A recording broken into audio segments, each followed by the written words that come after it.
Hello, I'm Refashionista Sherry, and I just really quickly want to say, I have been told that my intros are too long. Now, I'm trying really hard to keep them super duper short for you guys, but if they do run a bit long, I do take the time for all of my videos, and I put the timestamps down below. So you can easily just look down at the timestamps, and it will tell you when the tutorial starts, as well as step 1, step 2, step 3, step 4, so you don't have to, sit and listen to me talk. If you don't want to, you can just click and dive right into the tutorial. That said, today we are going to transform this flannel shirt into something kind of less bulky and ugly, I guess. And we're going to use something that I just chopped off in a previous tutorial. So let's get making.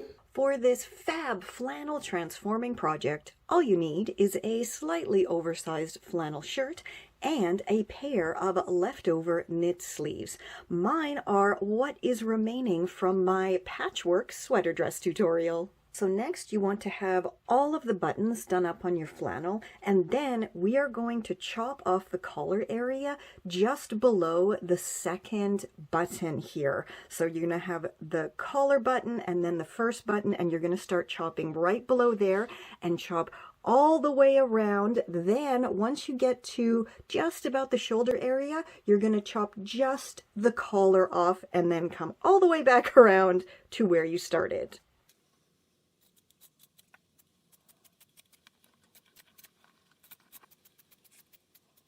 So now we have this open space where the collar used to be, and the first thing you need to do then, because we chopped off the button, is just line that up and just do a straight stitch down to the first button there, just to hold the top of the chopped collar area closed. If you're wondering what you can do with the chopped off collar area, I actually have a couple of inventive tutorials for you. First up, you can make an absolutely adorable collar necklace out of it, super duper simple, or you can add it to a bunch of other scraps and whip up a adorable Scrappy monster for yourself or as a nifty thrifty gifty. Tutorials will both be down below for you. So you can see here, I just did a really simple straight stitch to close that up, just so it's not flapping around. It will eventually be covered, so it definitely doesn't have to be perfect. And here's just my kind of little thoughts here. Perfection is the enemy of good, and I would much rather that something be good and wearable than go for absolute total perfection and then ruin it with a silly mistake. And at the end of the day, I always see things that I think don't look perfect, but nobody else notices them. Ever. Like I can count on one hand, like maybe one time where someone actually noticed something, and it was just something like a thread that I, forgot to trim. So that was an easy fix. But other than that, please always remember, nothing ever has to be perfect. And if you like it, if you love it, if you feel great in it, then absolutely wear it. So next we need to cut off the sleeves and just go ahead and chop them as close to the sleeve seam as possible, leaving the finished edge on the actual shirt. Now that the sleeves are off, we want to remove the cuffs because we're going to use them for a little fancy detail at the end.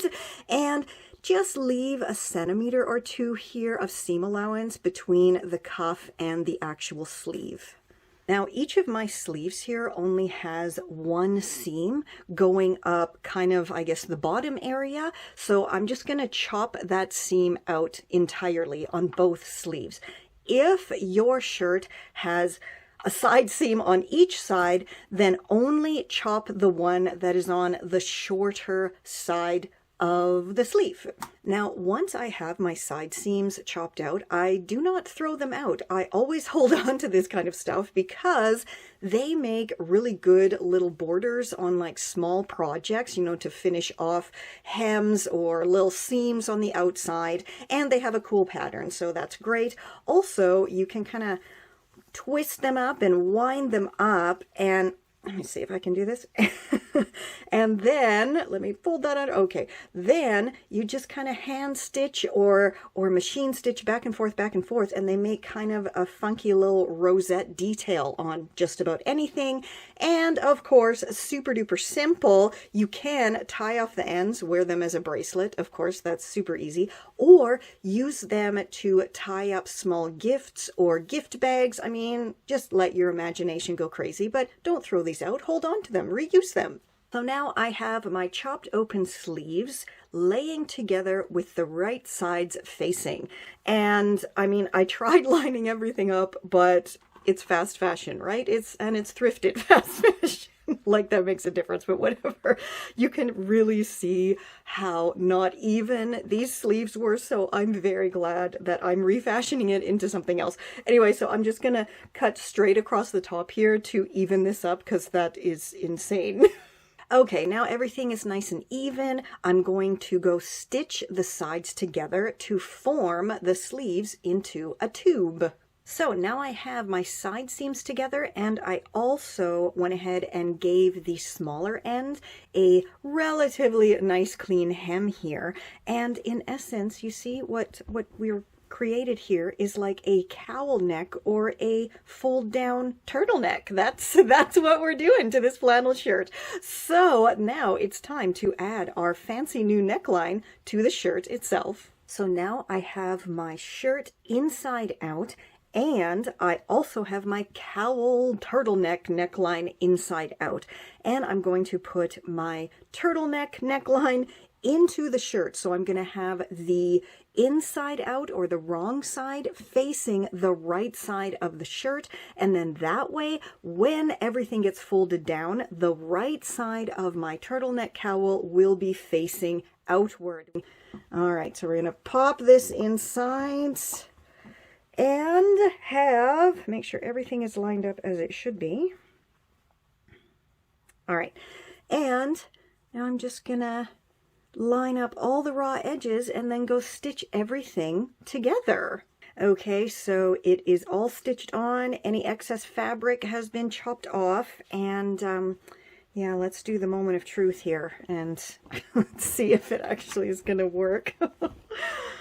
Okay, looks good so far. I have the shirt right side out, and the collar part, when it's up, is of course inside out. So let's just kind of fold it down here, and it's nice and floofy. That's how I wanted it. And perfection. It is right side out to right side out. Wonderful. And after I put it on, I'm going to play around with the collar a little bit here, and then I'm probably going to end up stitching it down asymmetrical. I don't know. We'll see. We'll see at the end. But now let's move on and get the sleeves back on here. So before I put my sweater sleeves onto the shirt, I thought it might look super cool to attach the chopped shirt cuffs to the cuffs of the sweater, and it will make them a little bit longer because they were a little bit short. And yeah, so here I just flipped the cuff over the sweater cuff with the right sides facing, and now I'm just going to go stitch them together. And my sleeves are done, and I think they look pretty awesome. I was a bit concerned because the knit and the flannel definitely have a totally different stretch to them, and you can see here it is a little bit bunchy on the knit where it is attached to the flannel. But just like my patchwork sweater dress, once I give these a launder, all of the knit that kind of got stretched out is going to fuse back together, and it will all straighten out. So that's just a quick tip. If your knit ever gets bunchy, just toss it in the washing machine and lay flat to dry, and it'll go back to its normal state. So I now have my shirt inside out and my sleeve right side out, and I'm just going to pop my sleeve into my shirt, and again, right sides will be facing. And you can see here how I chopped off my sweater sleeve. I did leave that kind of angled top of the sleeve look, so I truly just have to match these up. And because it was an oversized sweater, and this is a extra large, I believe, shirt, they do fit together pretty darn perfectly, but if I do end up having to stretch the knit a little bit as I stitch, then it's not an issue at all. And yeah, now I'm just going to go stitch them together. So my sleeves are on very successfully and looking fantastic. So now, do you remember a little while ago I talked about what I'm going to do with the collar here? And I'm simply going to fold it down just like you would like a turtleneck, and then you see the seam here? I'm just going to stitch it down following the seam just so it stays in place. Otherwise it will have a tendency to, you know, slip, slide around, kind of like turtlenecks do, because it's not super tight on my neck, and I prefer to have it stitched down just so it doesn't flip and flop around. Okay, now my collar is stitched down, the sleeves are on, everything is done, right? Yes, if you want to be done now, you can totally be done now. But as for me, I kind of decided to, you know, chop this off because I don't like wearing things that are so super long. So I have put a pin here. I'm just going to chop it to size and then hem it up. This is so super cozy and incredibly cool. I'm serious. I did not expect this to come out nearly as awesome as it did. And because the sleeves are actually a lot heavier than the flannel part, it is so amazingly cozy without making me be overheated, because, you know, I'm at a certain age where the hot flashes do happen. So I really appreciate garments that have a cool area and a warm area. And I guess, you know, I make them myself, so that's great.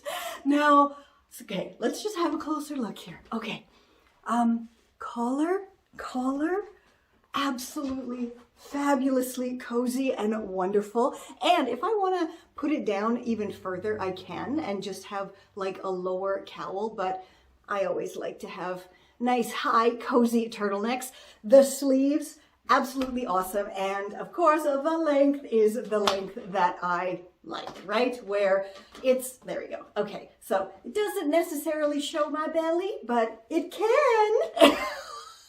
Anyway, do let me know if you want more of these kind of cozy weather tutorials in, you know, the near future, because I'm in a part of the world where, you know, winter's here now. So definitely I am fully into making this kind of stuff. And this tutorial is actually kind of a rework, a remake of a very old tutorial that I did years ago. And I think I have improved upon it. I shall link it down below so you can check out the original if you want to. This one is much, much better though. But I'm wondering if you guys would like me to do kind of a series where it's like redoing refashions, reworking refashions. I don't know. Help me think of a title for it. Let me know down below what you think. And then I can, you know, redo old tutorials from my blog, like in the old style picture format, because, you know, I started my blog in 2011 and my channel started in 2014. And I used to do tutorials and put posts out 5 days a week. I was a crazy person, and up until last year, I was still putting out something new 5 days a week, Monday to Friday. So there is a lot of blog posts and photo step-by-step tutorials over there. And yeah, definitely go check out the older ones and let me know which ones you would like me to revamp and redo for my channel. And I mean, of course, my skills have greatly improved from when I first started. And I mean, they're improving every single day, right? That's the beauty of practicing and just you know, kind of honing your craft. And especially with refashioning, everything is out of your own imagination. So you're that was a close one. Out of your own imagination. So you are always, you know, honing your skills, as I just said. Anyway, I'm repeating myself, and it's definitely time for me to go and get started on my next big tutorial for you guys. So until next time, stay safe, stay well, and I'll catch ya on the zig-zag. How cool! Seriously, come on, look. Ooh, so cool. Mwah! This is Confessions of a Refashionista.